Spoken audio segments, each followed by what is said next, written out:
दोस्तों, बिहार सरकार और सरकार के अधिकारियों ने सोच लिया है कि शिक्षक अभ्यर्थियों को हमें पागल करके छोड़ देना है। रोज़ इनके तरफ से नया नया नोटिस जारी हो रहा है सर्टिफिकेट और एनसीएल को लेकर के। और आज देखिए फिर से एक नोटिस जारी हुआ है, मैं आपको दिखाने जा रहा हूँ।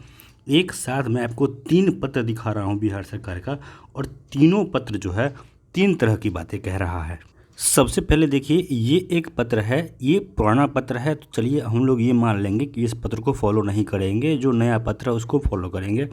लेकिन देखिए, ये जो पत्र है 2020 का पत्र है, और इस पत्र में सीधे तौर पे ये कहा गया था कि जो भी महिलाएं ईडब्ल्यूएस का लाभ अगर लेना चाहती है तो उन्हें ईडब्ल्यूएस आरक्षण का लाभ तभी मिलेगा जब वो अपना ईडब्ल्यूएस का सर्टिफिकेट अपने पति के नाम पे बनवाएगी। यानी कि पिता के नाम पे नहीं, पति के नाम पे बनवाना था, अगर आप फॉलो करते हैं 2022 के 20 के नियम के हिसाब से। लेकिन अब चलिए थोड़ा सा आगे बढ़ते हैं। तो आपके सामने यह पत्र है, यह आप लोगों ने देखा होगा, कल ही जारी हुआ है, मैंने आप लोग को दिखाया भी था।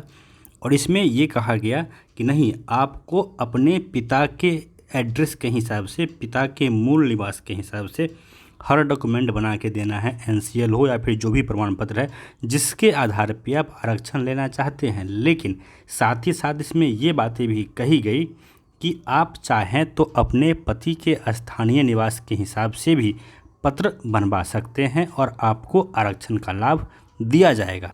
आप चाहें तो इस पत्र का जो पॉइंट नंबर 3 है इसको पढ़ सकते हैं। इसमें साफ साफ ये बातें कही गई है कि अगर आपके पिता बिहार के निवासी हैं और पति भी बिहार के निवासी हैं तो आप चाहे तो अपने पति के नाम के हिसाब से भी, आप लोग इसको पढ़ लीजिएगा, ये जो लाइन यहाँ पे लिखा गया है, पति के नाम के हिसाब से भी डॉक्यूमेंट बनवा के जमा कर दीजिए तो भी आपको आरक्षण का लाभ मिल जाएगा।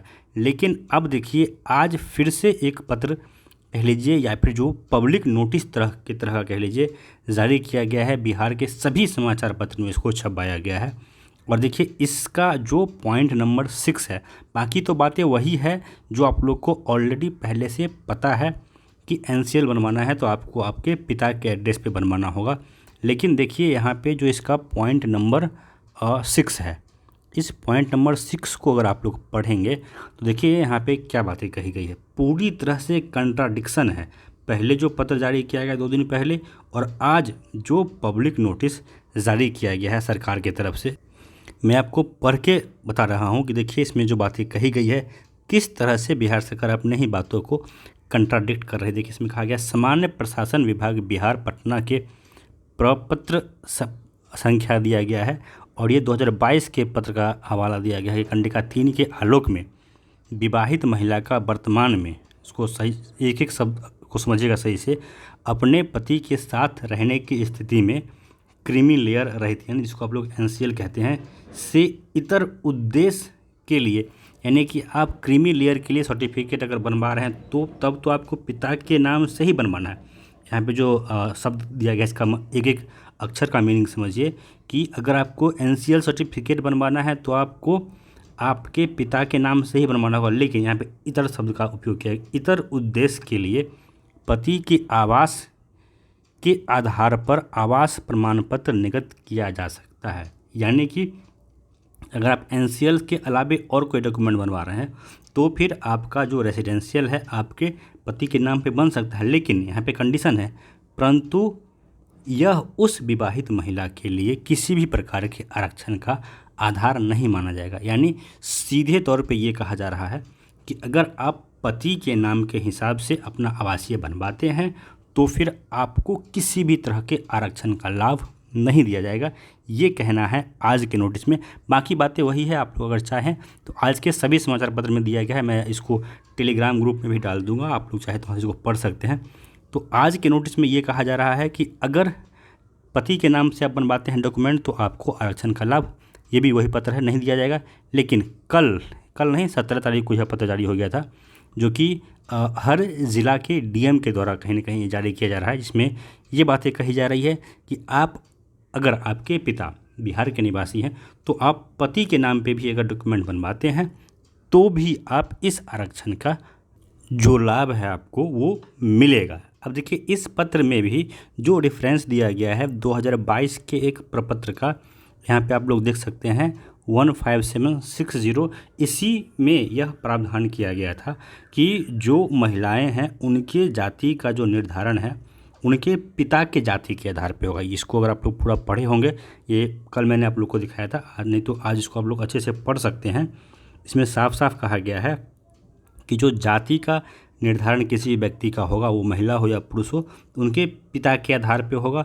और इसी पूरा डिटेल में यह इस पत्र में लिखा गया था कि और एक पहला तो कंडीशन दिया गया था कि जाति पिता के नाम पे होगा, और दूसरा जो बिहार की महिलाएं हैं सिर्फ उन्हीं को यह आरक्षण का लाभ देना है। इसीलिए इस तरह से प्रावधान किया गया है कि आप अपने पिता के हिसाब के एक निवास स्थान के हिसाब से ये सारा डॉक्यूमेंट बनवाइए। लेकिन अगर आपके इसके बाद जो पॉइंट नंबर 3 का क था, इसमें कहा गया था कि अगर आपके पिता बिहार के निवासी हैं तो ठीक है, आप अपने पति के नाम से भी निवास प्रमाण पत्र बनवा सकते हैं। लेकिन आज फिर से एक पब्लिक नोटिस जारी किया गया है, और इस पब्लिक नोटिस में कहा गया है कि आप पति के नाम से बनवा तो सकते हैं, लेकिन जो पति के नाम से डॉक्यूमेंट आप जमा करेंगे तो आपको आरक्षण का लाभ नहीं दिया जाएगा। इसके बाद आगे अगर आप इसमें देखें तो जो पॉइंट नंबर 7 है, इसमें देखिए कहा गया है, चूँकि आरक्षण की सुविधा बिहार के मूल निवासी को ही देय है, अतः इसका निर्धारण अभ्यर्थी, स्पेशली कहा गया है विवाहित महिला सहित के पिता के मूल निवास के आधार पर किया जाएगा। यानी कि दोस्तों बिहार सरकार खुद कंफ्यूज है, आपको भी कंफ्यूज कर रही है। तो मेरा सजेशन यही रहेगा कि आप लोग जो भी डॉक्यूमेंट बनवाइए, खास करके विवाहित महिला अभ्यर्थी, जो अविवाहित हैं वो तो पिता के नाम पे ही बनवाएंगे, उनके पास तो और कोई ऑप्शन नहीं है। लेकिन जो विवाहित हैं आप भी अपना सारा डॉक्यूमेंट अपने पिता के नाम पर ही बनवाइए। ऐसा ना हो कि सब कुछ सही रहे और कल को आपको आरक्षण का लाभ ना दिया जाए। मैं तो यही दुआ करूंगा कि आप लोग जनरल कैटेगरी से अगर हैं तो जनरल में ही क्वालिफाई कर जाइए, किसी तरह के डॉक्यूमेंट का कोई टेंशन ही नहीं रहेगा। लेकिन अगर आप अपने कैटेगरी में क्वालिफाई करते हैं तो फिर वहाँ पे आपको ये परेशानी देखने को मिल सकता है। इसलिए बेहतर है कि आप अपने पिता के आवास के हिसाब से ही हर डॉक्यूमेंट जमा कर दीजिए, कल को किसी भी तरह का टेंशन नहीं पालिए। बाकी जो भी करना होगा, बिहार सरकार ने कसम खा रखा है कि अभ्यर्थियों को परेशान करके छोड़ देना, कहीं ना कहीं इसी का ये नतीजा है कि कभी कुछ कहती है, कभी कहती है पति के नाम पे लाइए, कभी कहते हैं पिता के नाम पे लाइए। तो बेहतर यही है कि आप अपने पिता के नाम पे सारा डॉक्यूमेंट बनवाइए और उसी को अपलोड कीजिए। इसके अलावा अगर कुछ कन्फ्यूजन है तो आप लोग कमेंट कीजिएगा, मैं रिप्लाई हमेशा करता हूँ, आगे भी करूँगा। और आप लोगों से निवेदन है कि आप लोग के लिए बहुत मेहनत से एक एक इन्फॉर्मेशन मैं खोज के लाता हूँ, तो कृपया करके वीडियो को लाइक और शेयर कीजिए और चैनल को सब्सक्राइब ज़रूर कीजिए। धन्यवाद।